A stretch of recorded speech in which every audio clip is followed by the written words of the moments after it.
Welcome to the She Word and the special series on financial freedom that we've been doing with Petra Ellul Mercer. It's been an exciting and very empowering series that we've had over the last number of weeks. And I'm really excited to have you back, Petra, because we've had some questions.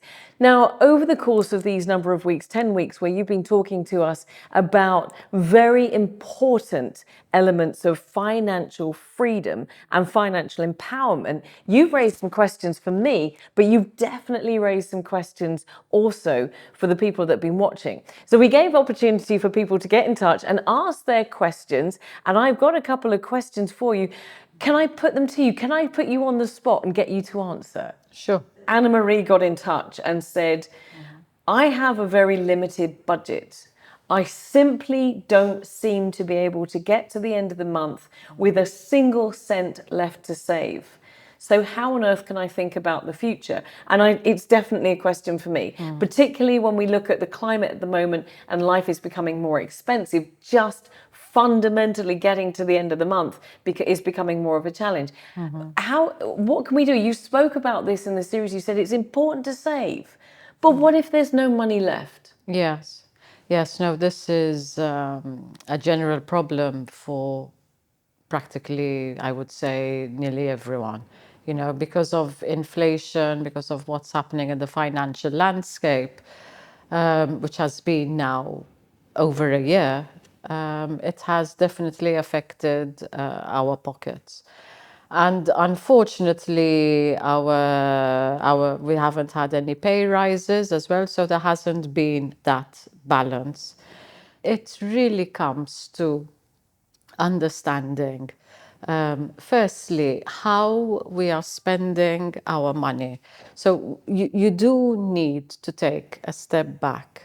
And I mentioned this, it's important to do this really horrible exercise, okay? Which you've challenged me to do as well. Exactly. So even if you just do it for a week and you use any tool which is comfortable for you. So either you write things down, or you use your mobile, or you use a budget app. Everything that you spend, every time you write it down.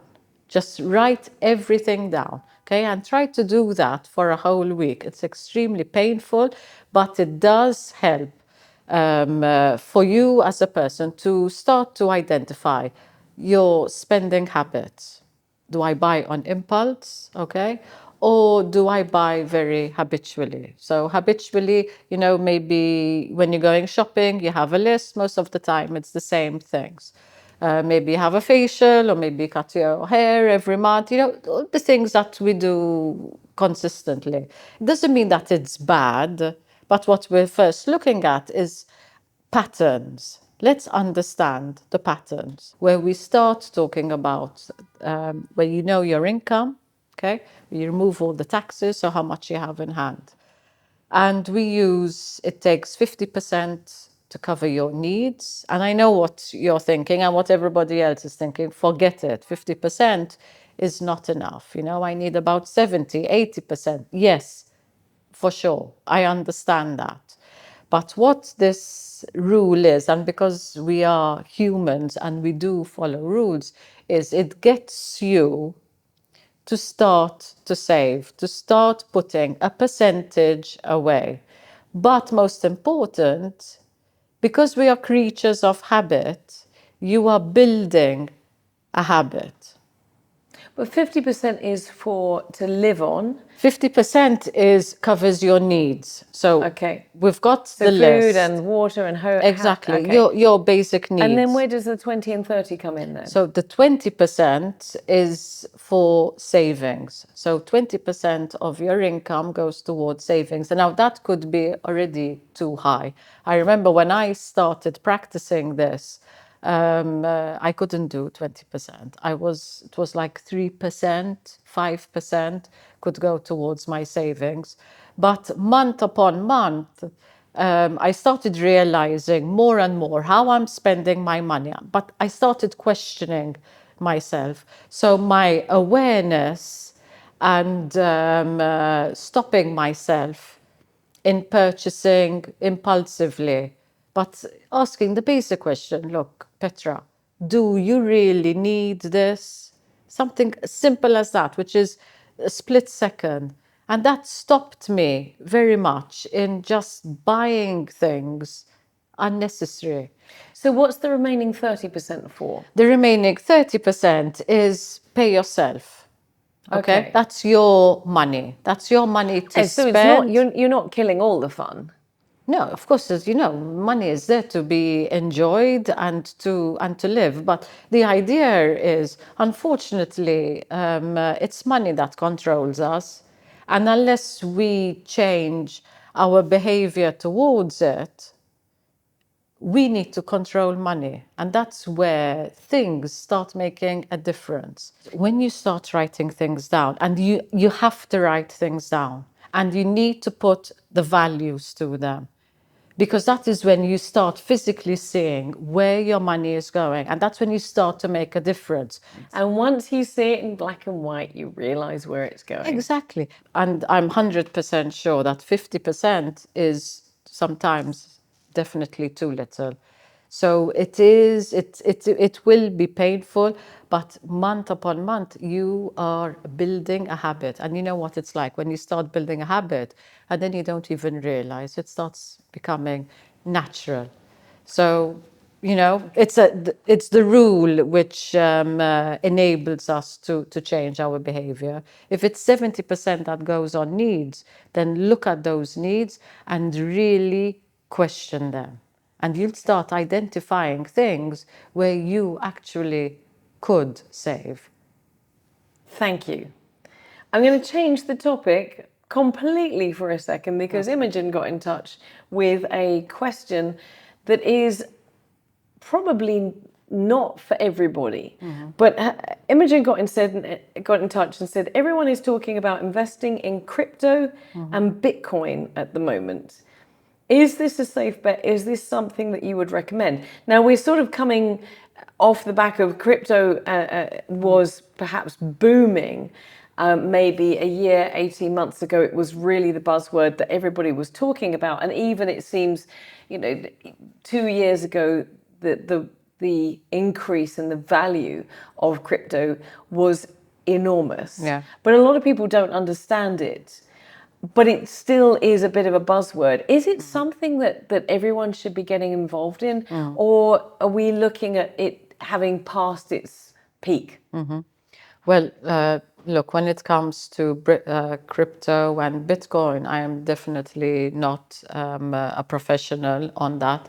So, giving any specific advice, unfortunately, I cannot. But definitely, what I do advise is to go to someone that fully understands in this type of investment.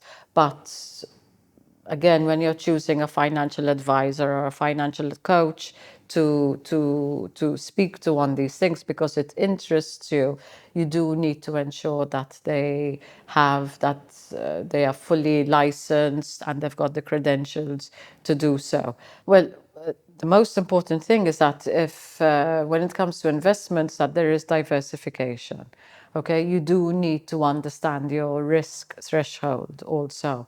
So if you're a very risky person and you want to go into high investments, sure, but I wouldn't put, all your eggs in the same basket. So diversification, I find it to be extremely important. Listen, you also had questions come to you as well, didn't you, Yes. over the course of the last 10 weeks while we've been looking at financial freedom. What have people been asking you? Can I? Yes, of course you Otherwise. can. So yes, we had an interesting one which came from a school, actually, a teacher in primary, and she mentioned that I've been watching the show. It's very interesting, and I've also looked at the tools that we have on Gemma for teachers. She said, but one of the difficulties that we have is that the curriculum is so tight in schools. It's so condensed. How can we get financial literacy introduced, within the various different topics. Is it possible? Having the curriculum as it is, there are still ways, whether you're teaching French, a language, or Maltese, or maths, or PSD, there are ways that you can introduce it, you know, subtly, to create more of an awareness and still, you know, teach the language or subject This brings matter. us full circle back to a conversation we had in the very first show, which was that the young ladies on the Women of the Future show Yes. said that financial literacy was not taught in school. But are these resources you mentioned also available or could be available to parents to assist with their kids? Yes, yes. In fact, I wanted I forgot. For example, Gemma just came out with these flashcards. And there are 52 flashcards, all on financial terms, and you've got the explanations at the back. So these are, you can use these in class, you know, fun ways. But also when it comes to, now we try to incorporate more stakeholders like the tax department and the economics department, so that they can use these tools, and even with mental health as well, because it's something more tangible, you know, instead of just saying a PowerPoint. So it's more tangible and they can understand it. So these are fun ways that you can indirectly, you know, teach the kids and have a good time at the same time. Petra, thanks once again. Brilliant to look into these questions. Can I invite you back for another set of question grilling? Yes, definitely. Brilliant. Thank you.